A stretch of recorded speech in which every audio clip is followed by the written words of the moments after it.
السلام عليكم ورحمة الله تعالى وبركاته.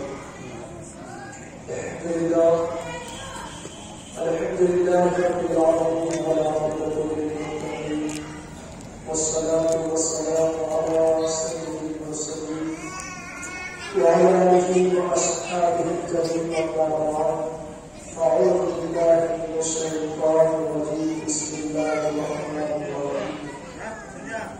قال الله تبارك وتعالى في القرآن المجيد والفرقان الحميد: إن الله وملائكته يصلون على النبي يا أيها الذين آمنوا صلوا عليه وسلموا تسليما. اللهم صل على سيدنا شفيعنا حبيبنا ومولانا محمد وسلم. صلاة وسلام عليك يا حبيبي يا رسول الله صلی اللہ تعالی علیہ وسلم. معزز سامعین کرام، آج محفل مصطفیٰ صلی اللہ تعالی علیہ وسلم و ذکر مصطفیٰ صلی اللہ تعالی علیہ وسلم کی تیسری محفل میں ملاقات کی ہے. کل کی محفل میں آپ تمام احباب نے نبی پاک صلی اللہ تعالی علیہ وسلم کی ولادت و سعادت کا تذکرہ سماعت فرمایا ہے. آج انشاءاللہ تبارک و تعالی آپ لوگوں کے سامنے نبی پاک صلی اللہ تعالی علیہ وسلم کے دودھ نوش فرمانے کا واقعہ بیان کیا جائے گا. صاحب کتاب جیسے شافعی اول نے ولادت و سعادت کو بیان فرمایا ہے، اب یہاں شافعی نبوت میں حضور پاک صلی اللہ تعالی علیہ وسلم کے دودھ پینے کے زمانے کو تحریر فرما رہے ہیں کہ اللہ کے رسول صلی اللہ تعالی علیہ وسلم جس کا سب سے پہلے دودھ آپ نے نوش فرمایا ہے وہ آپ کی والدہ ماجدہ حضرت آمینہ رضی اللہ تعالیٰ عنہا کہ نبی پاک صلی اللہ تعالیٰ علیہ وسلم نے 7 دن تک حضرت آمینہ رضی اللہ تعالیٰ عنہا کا دودھ نوش فرمایا. پھر 7 دن کے بعد حضرت آمینہ رضی اللہ تعالیٰ کی بارگاہ میں ایک لڑکی رہا کرتی تھی جن کا نام سویبہ تھا، جو ابو لہب کی آزاد کردہ لڑکی تھی. اس سویبہ نے نبی پاک صلی اللہ تعالی علیہ وسلم کو 7 دن تک دودھ پلایا. جیسے ہی 14 دن مکمل ہوئے، ان 14 دن کی تکمیل کے بعد حضرت دائی حلیمہ رضی اللہ تعالی عنہا کے گود میں نبی پاک صلی اللہ تعالی علیہ وسلم جلوہ گر ہوئے. پھر آپ نے دائی حلیمہ کا دودھ نوش فرمایا. اب یہاں صاحب کتاب چونکہ سویبہ کا نام آیا اس مختصر واقعہ تحریر فرماتے ہیں کہ اللہ کے رسول صلی اللہ تعالی علیہ وسلم کی ولادت باسعادت جب ہوئی اور سویبہ کو پتا چلا تو اس وقت یہ ابو لہب کی لوٹی رہا کرتی تھی، کنیز رہا کرتی تھی، تو اس نے اس خوشخبری کو لے کر جو ہے دوڑتی ہوئی ابو لہب نے اپنے مالک کو کہ اے میرے مالک، آپ کے لیے ایک بہت بڑی خوشخبری لے کر آئی ہوں۔ اس نے ابو لہب نے جیسے ہی سنا کہ بتاؤ وہ کون سی خوشخبری ہے تم جو میرے پاس لے کر آئی ہو، تو کہتے ہیں کہ حضرت آمینہ رضی اللہ تعالی عنہا کے گھر جو ہے ایک بچہ پیدا ہوا ہے، لہذا آپ کے لیے خوشخبری لے کر آئی ہوں۔ جیسے ہی ابو لہب نے یہ خوشخبری سنی تو فوراً اس نے اپنے انگلی کے اشارے سے سویبہ سے کہا کہ اس خوشخبری سنانے کے بدلے میں تجھے آزاد کرتا ہوں۔ یہ کہنا تھا کہ وہ اسی وقت آزاد ہو کر چلی گئی اور حضرت آمینہ رضی اللہ تعالی عنہا کی خدمت میں رہ گئی۔ اب حضرت عباس رضی اللہ تعالیٰ کی ایک روایت تحریر فرماتے ہوئے صاحب کتاب فرماتے ہیں کہ جیسے ہی ابو لہب جب مرا تو کفر کی حالت میں مرا، اس وقت ایمان کی حالت، اس نے کبھی زندگی میں ایمان قبول نہیں کیا، اسلام قبول نہیں کیا، اس دنیا سے گیا تو مردود گیا، بے ایمان گیا۔ جب مر چکا تو حضرت عباس فرماتے ہیں کہ میں نے اپنے خواب میں اس ابو لہب کو ایک مرتبہ دیکھا، دیکھتے ہی میں نے اس سے خواب میں پوچھا اے ابو لہب ذرا بتا تو ذرا تیرا حال کیا ہے؟ دنیا میں تو کفر میں مبتلا تھا، بتوں کی پوجا کیا کرتا تھا، اللہ کے نبی صلی اللہ تعالی علیہ وسلم کو تکلیفیں دیا کرتا تھا، تو وہ بدبخت ہے کہ دین کا بہت بڑا دشمن تھا۔ اب میں تجھ سے جاننا چاہتا ہوں کہ تیرے قبر میں حال کیا ہے؟ تو اس نے حضرت عباس سے کہا کہ اے عباس، میں جب سے بڑا ہوں اس وقت سے میری قبر میں اللہ نے جہنم کا عذاب جاری فرما دیا ہے۔ اب ایسے کہتے کہتے حضرت عباس سے ابو لہب کہتا ہے اے عباس ذرا یہ تو سن لو کہ میرے پاس میری قبر میں جہاں عذاب ہے وہی جب پیر کی شب آتی ہے تو اس وقت اللہ تبارک و تعالیٰ کی جانب سے میری انگلی سے پانی جاری ہو جاتا ہے اور اسے میری قبر میں اس انگلی سے پانی چوس کر جو ہے تھوڑی سی تسلی حاصل کر لیتا ہوں اور اطمینان حاصل کر لیتا ہوں، میرے عذاب میں تھوڑی سی تخفیف پیدا کر دی جاتی ہے۔ تو حضرت عباس پوچھتے ہیں اے ابو لہب، تو دین کا اتنا بڑا دشمن ہے، تو رسول پاک صلی اللہ تعالیٰ علیہ وسلم کو گالیاں دینے والا ہے، رسول پاک صلی اللہ تعالیٰ علیہ وسلم کو تکلیف پہنچانے والا ہے، بالآخر تیرے عذاب کے پیر کے دن اس شخص کو تکلیف ہٹا دی جاتی ہے، تکلیف میں کمی پیدا کر دی جاتی ہے، آخر اس کا ماجرا کیا ہے تو مجھے یہ تو بتا۔ تو ابو لہب کہتا ہے کہ اے عباس، جس روز جس شب اللہ کے رسول صلی اللہ علیہ وسلم کی ولادت باسعادت ہوئی اسی شب میری لوٹی سویبہ نے مجھے آ کر خوشخبری سنائی تھی، تو میں نے اسی انگلی کے اشارے سے اسے آزاد کر دیا تھا، میں تو اپنا بھتیجا سمجھ کر آزاد کیا تھا اس کو اس خوشخبری کے بدلے میں، لیکن اللہ تبارک و تعالیٰ نے مجھے میلاد منانے کی خوشی میں جو ہے آج بھی قبر میں سکون اور اطمینان کا تحفہ بنا۔ اس واقعے کو صاحب کتاب تحریر فرمانے کے بعد اب آگے اس کا نتیجہ نکال رہے ہیں کہ میلاد منانے کے کیا فوائد ہیں، میلاد منانے کی برکتیں کیا ہیں، اس کو آگے صاحب کتاب کو اسی حدیث کے اوسط پہ تحریر فرماتے ہیں۔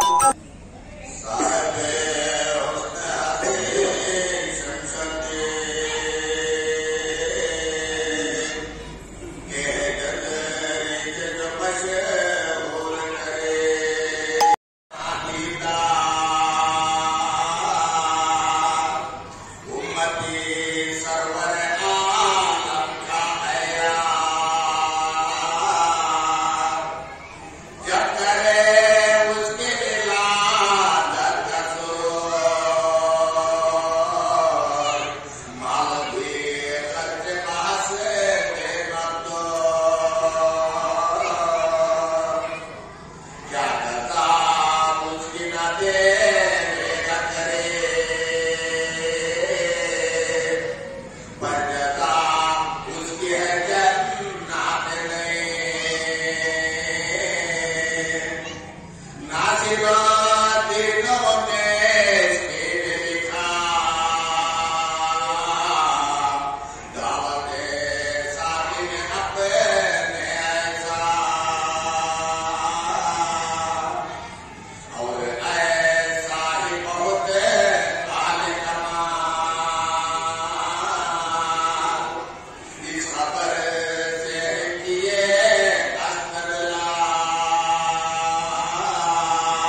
محترم سامعین کرام،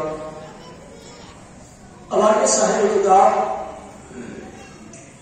میلاد مصطفیٰ صلی اللہ تعالی علیہ وسلم بنانے کے دلائل احادیث پاک سے تحریر فرما رہے ہیں۔ ایک حدیث پاک جس میں آپ نے واقعہ سماعت فرمایا ابو لہب کا کہ حضور کی ولادت پر اس نے اپنی کنیز اپنی لوٹی کو آزاد کر دیا، تو اس آزاد کرنے کے بدلے میں اللہ اس شخص کی قبر میں عذاب کو کم کر دے گا۔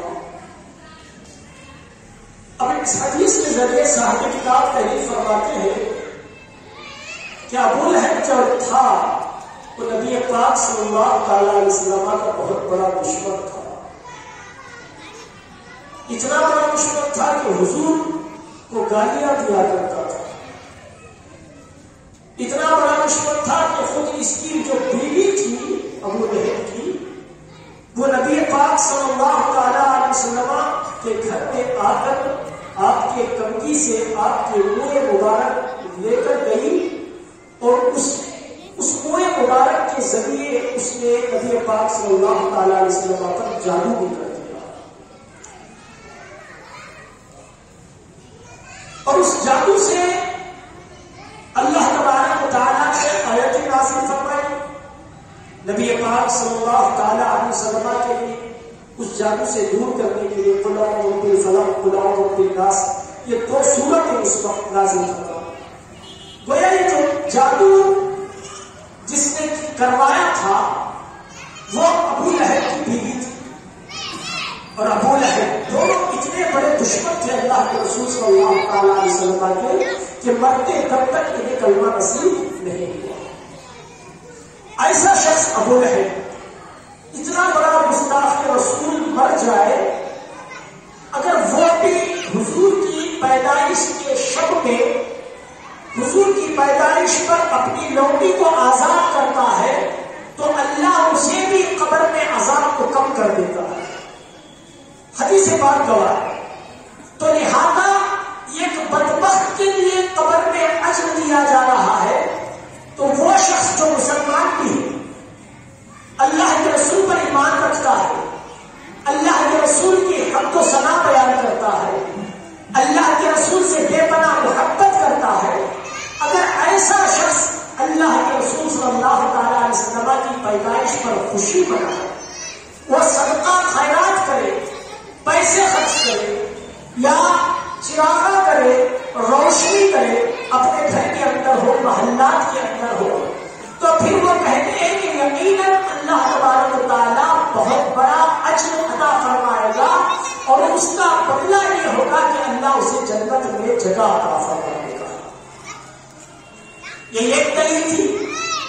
دوسری دلیل صاحب کتاب جو ہے دوسری بخاری شریف کی حدیث کو پیش کرواتے ہیں کہ جب اللہ کے رسول صلی اللہ تعالی علیہ وسلم مکہ کی سرزمین سے ہجرت کر کے مدینہ تشریف لائے تو اس وقت مدینے میں یہودیوں کی تعداد زیادہ تھی، مسلمانوں کی تعداد ابھی کم تھی. یہودی حضرت موسیٰ علیہ السلام پر موسیٰ علیہ السلام کا کلمہ پڑھنے والے بہت زیادہ تھے. تو ان لوگوں کی ایک عادت تھی یہودی، محرم کے مہینے میں 10 محرم یعنی عاشورہ کے دن روزہ رکھتے تھے. جب اللہ کے رسول نے جب مدینے میں یہ حال دیکھا کہ محرم کے 10 تاریخ کو عاشورہ کے دن سارے یہودی روزہ رکھتے ہیں، تو رسول پاک صلی اللہ تعالیٰ علیہ وسلم نے مدینے کے صحابہ سے پوچھا، اے میرے صحابہ ذرا یہ تو بتاؤ کہ مدینے کے جتنے یہودی ہیں ان کو میں دیکھتا ہوں کہ 10 محرم عاشورہ کے دن روزہ رکھتے ہیں، یہ کس وجہ سے رکھتے ہیں؟ تو یہودیوں نے کہا کہ ہم اس لیے روزہ رکھتے ہیں کہ 10 تاریخ کو محرم کی 10 تاریخ کو اللہ تبارک و تعالیٰ نے حضرت موسیٰ علیہ السلام کے خلاف جنگ کرنے والا جو فرعون تھا اس فرعون کو غرق کر دیا اور اللہ کے نبی حضرت موسیٰ علیہ السلام کو اس عذاب اس نجات سے جو ہے وہ جو دشمن تھا اس دشمن سے نجات عطا فرمائی ہے. وہ جو شکریہ ہے رب تبارک و تعالیٰ کا کہ اس دن حضرت موسیٰ علیہ السلام کو سمندر پار کا راستہ عطا فرما دیا اور اس کو سمندر میں غرق کر دیا، اس شکریہ میں ہم تمام احباب روزہ رکھتے ہیں. تو اللہ کے رسول صلی اللہ علیہ وسلم نے ان یہودیوں کے اس بات کو سن کر ارشاد فرمایا کہ موسیٰ علیہ السلام کا شکر ادا کرنے کے لیے ہم زیادہ حقدار ہیں. ایک صحابہ سے کہا، اے میرے صحابہ لہذا تم بھی عاشورہ کا روزہ رکھا کرو، 10 محرم کو روزہ رکھا کرو. کئی لوگوں کے ذہن میں آج بھی یہ ہے کہ ہم لوگ 10 محرم میں جو روزہ رکھتے ہیں وہ محرم حضرت امام حسین کی وجہ سے رکھتے نہیں، یہ زمانے سے چلتا آ رہا ہے. یہ کربلا قائم ہی نہیں ہوئی تھی، اس وقت سے چلتا آ رہا ہے. یہ عاشورہ کا جو روزہ رکھا جاتا ہے یہ حضرت امام حسین رضی اللہ تعالیٰ کی شہادت کی وجہ سے نہیں ہے، یہ اس وجہ سے رکھا جاتا ہے کہ اس دن حضرت موسیٰ علیہ السلام کو فرعون سے نجات دلائی رب تبارک و تعالیٰ، اس کا شکریہ ادا کیا جاتا ہے. تو اللہ کے رسول نے صحابہ سے کہا کہ اے صحابہ 10 محرم کا تم بھی روزہ رکھو، لیکن ایک فرق پیدا کر لو کہ یہودی ایک روزہ رکھتے ہیں تم 2 روزہ رکھو. تو کیا کرو، ایک بنا لو، 9 کو بھی رکھو 10 کو بھی رکھو، یا 10 کو رکھو 11 کو بھی رکھو، 2 روزے رکھا کرو. کیوں؟ تاکہ ان یہودیوں میں اور ہم میں برابری نہ ہو سکے، ہم ان سے متفرق ہیں. مسلمان کیا ہے؟ ان سے جدا ہے. ان سے جدائی اختیار کرنے کے لیے وہ ایک روزہ رکھتے ہیں. آج بھی مسلمان جو ہے قیامت تک عاشورہ کے 2 روزے رکھتے ہیں. تو اس عاشورے کے روزے سے یہ ثابت کیا حدیث پاک میں کہ حضرت موسیٰ علیہ السلام یہ ایک نبی ہے. نبی پاک صلی اللہ تعالیٰ علیہ وسلم ایک ایسے نبی ہیں جو سارے نبیوں کے سردار ہیں، سارے نبیوں کے سردار ہیں. اللہ نے ایک نعمت جو عطا فرمائی حضرت موسیٰ علیہ السلام کو، کیا نعمت تھی؟ دریا کے پار راستہ عطا فرمایا، فرعون کو غرق کر دیا. اس ایک نعمت کے بدلے میں ساری زندگی ہر سال جو ہے روزہ رکھا جا رہا ہے. نعمت ایک مرتبہ ملی لیکن روزہ ہر سال رکھا جا رہا ہے. ہر سال نعمت تو ہر سال نہیں ملی، نعمت ایک بار ملی لیکن روزہ ہر سال رکھا جا رہا ہے. اسی طرح ہم تمام مسلمانوں کو پوری کائنات کو نعمت ایک مرتبہ ملی کہ مصطفیٰ جس دن پیدا ہوئے ہمارے لیے وہ سب سے بڑی نعمت ہے، سب سے بڑی نعمت ہے.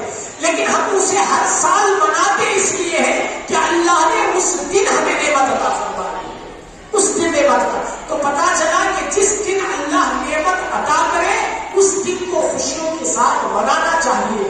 اس میں روزے بھی رکھ کر منا سکتے ہیں، اس میں اللہ کی عبادت کر کے بھی منا سکتے ہیں، غریبوں میں صدقہ و خیرات بھی کر کے منا سکتے ہیں. چونکہ اللہ کے رسول کی پیدائش کا دن ہے، گھر کو اجالا کر کے منائے، آپ اپنے محلہ میں اجالا کر کے منائے، مسجدوں کو جو ہے روشن کر کے منائے. جس طریقے سے آپ منائے جائز طریقے طریقے سے سب جو ہے خوشیاں جائز کہلاتی ہیں. تو لہذا اس حدیث کو بیان فرمانے کے بعد آگے صاحب کتاب ایک دوسری جو ہے دلیل پیش فرماتے ہوئے نظر آتے ہیں. آگے دلیل فرماتے ہیں.